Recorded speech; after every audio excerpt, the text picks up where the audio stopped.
Reuters.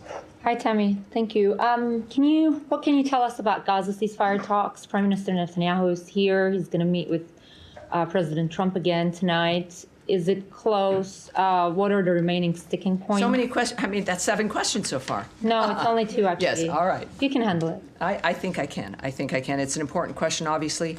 This is something that the president and this administration has been focused on, as has the secretary from day one. I can tell you that I think, as it has been clear, the president has been optimistic from the start, and his optimism holds. He is very hopeful for progress.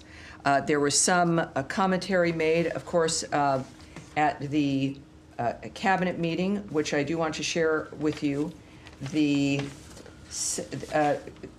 Witoff had also made some remarks.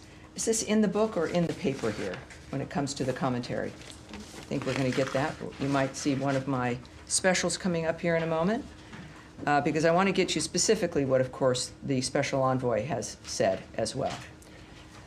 So let's get that. That was what was fun, with a lot of people here at the State Department taking furious notes as the commentaries went around the table for the cabinet meeting.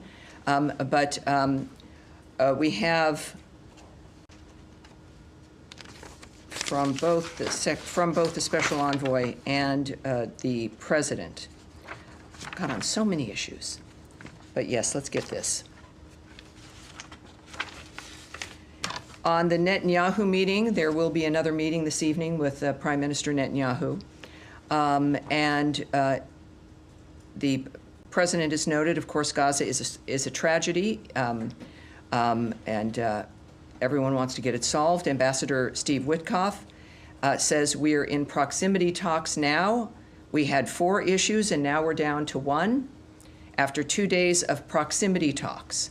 So we're hopeful by the end of this week that we'll have an agreement that brings us to a 60-day ceasefire. 10 live hostages will be released. 9 deceased will be released. We're meeting with all the hostage families to let them know, and we think this will lead to a lasting peace in Gaza. So I think that's what we have. Right. Do you know much about the sticking points? Because Palestinian sources had said on Monday that there's been progress has been held up by Israel's limits on allowing humanitarian aid into Gaza. And in the text, it says the aid will be delivered by United Nations, Red Crescent, and other agreed channels. Does the U.S. want and Israel want for GHF to be one of these channels? Well, we're focused on still getting a ceasefire. We're still at the talks of that. It has not been signed. It's not been established. We believe it will be.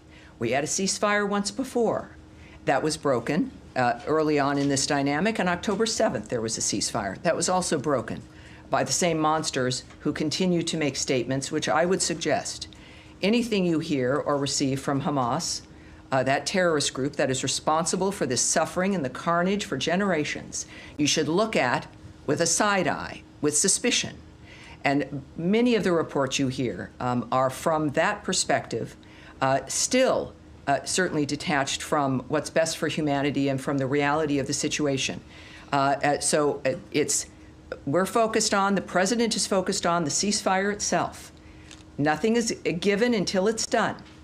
And that is what we're looking at. I think that for those who are thinking about more aid, that's fabulous. Of course, the State Department and certainly Secretary Rubio and the President have made comments throughout this process about the importance of aid, about the importance of assisting the people who are the first victims of Hamas, which are the people of Gaza.